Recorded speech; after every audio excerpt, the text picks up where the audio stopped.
गाड्यावर मिळणाऱ्या चिकन 65चा जर घरच्याच गॅसवर आपण अगदी सेम त्याच चवीचं जर चिकन 65 घरीच बनवलं तर पोटभर हे तळलेलं चिकन किंवा तळलेलं चिकन 65 हे आपल्याला खाता येईल। गाड्यावर जो चिकन 65चा घमघमाट सुटतो तो कशामुळे सुटतो या सगळ्या मी डिटेल टिप्स तुम्हाला या व्हिडिओमध्ये नक्की सांगणार आहे, त्यामुळे व्हिडिओ शेवटपर्यंत नक्की बघा आणि चॅनेलवर जर नवीन असाल तर सबस्क्राईब नक्की करा। इथं सुरुवातीला मी 250 ग्रॅम चिकन हे स्वच्छ धुवून घेतलेलं आहे, 2 ते 3 वेळा स्वच्छ धुवून घेतलेलं आहे। आता यामध्ये थोडीशी हळद घालून घ्यायची, थोडीशी काश्मीरी मिरची पावडर घालून घ्यायची जेणेकरून याला कलर लाल येईल।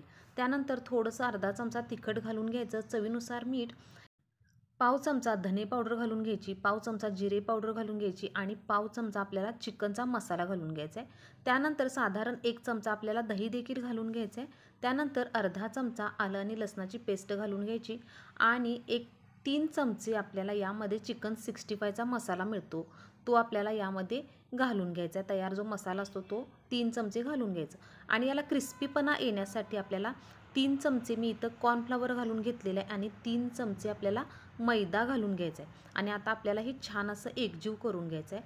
कॉर्नफ्लॉवर थोडा आणि मैदा थोडा असं घातलं की आपलं हे बाहेरचं जे आवरण चिकनचं असतं ते अगदी असं क्रिस्पी होतं आणि आतून आपलं चिकन हे सॉफ्ट आणि बाहेरून क्रिस्पी होतं।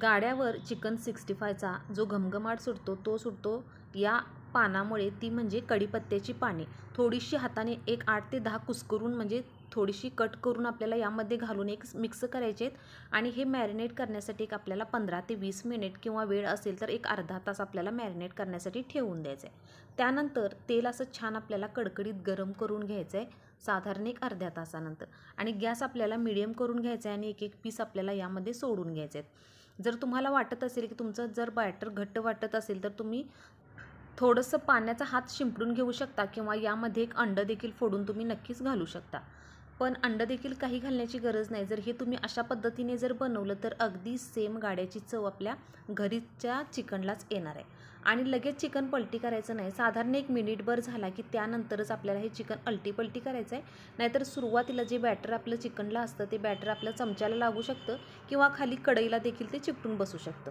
आता तळताना 1 मिनिटभर झाला की यामध्ये देखील आपल्याला कढीपत्त्याची तेलामध्येच पाने घालून घ्यायचे आहेत। यामुळे जो घमघमाट जो गाड्यावर भेटतो तो आपल्याला या कढीपत्त्याचा घमघमाट आपल्या घरामध्ये देखील नक्कीच पसरणार। तर तुम्ही अशा पद्धतीने नक्की ही ट्रिक वापरून बघा आणि अशा पद्धतीने चिकन 65 घरच्या घरी तुम्ही नक्कीच करून देखील बघा आणि आपल्याला मीडियम गॅसवर 3 ते 4 मिनिट हे तळून घ्यायचे आहेत। लो गॅसवर जर तळलं तर चिकन आपलं तेलकट होऊ शकतं, म्हणून मीडियम गॅसवर 3 ते 4 मिनिट अगदी कुरकुरीत होईपर्यंत आपल्याला हे चिकन तळून घ्यायचं आहे। तुम्ही बघू शकता चिकनला कलर देखील कसा आलेला आहे आणि अगदी असं हे चिकन आपलं क्रिस्पी असं चिकन तयार झालेलं आहे आणि अशा पद्धतीने आपण अजून थोडंसं चिकन तळून घेऊया आणि प्रत्येक वेळी तळताना आपल्याला एखादा मिनिट झाला की पुन्हा आपल्याला 4-5 पानं आता दुसऱ्या बॅचला देखील कढीपत्त्याची घालून घ्यायची आहेत। यामुळे आपल्या चिकनला वास देखील छान येतो आणि पूर्ण घरभर आपल्या चिकनचा घमघमाट देखील सुटतो। तर अशा पद्धतीने इथं मी चिकन हे तळून काही पीस घेतलेले आहेत आणि तुम्हाला मी दाखवते की अगदी बाहेर विकत गाड्यावर मिळतं अगदी सेम आपलं चिकन 65 झालेलं आहे आणि चवीला देखील अगदी सेम तसंच होतं। तुम्ही बघू शकता की वरून कुरकुरीत आणि आतून अगदी असं हे सॉफ्ट असं चिकन झालेलं आहे। तर अशा पद्धतीने तुम्ही देखील कढीपत्त्याची पाने वापरून तुम्ही नक्कीच चिकन 65 गाड्यावर मिळतं तसंच घरीसुद्धा करून बघा, तुमचं देखील चिकन 65 सेम गाड्यावर मिळतं अगदी तसंच तयार होईल आणि 250 ग्रॅम चिकनसाठी जे मी प्रमाण सांगितलं ते देखील हेच प्रमाण वापरून तुम्ही चिकन नक्की करून बघा। तर व्हिडिओ कसा वाटला हे कमेंट करून सांगा आणि व्हिडिओ आवडला तर चॅनेलला नक्की लाईक, शेअर आणि सबस्क्राईब नक्की करा।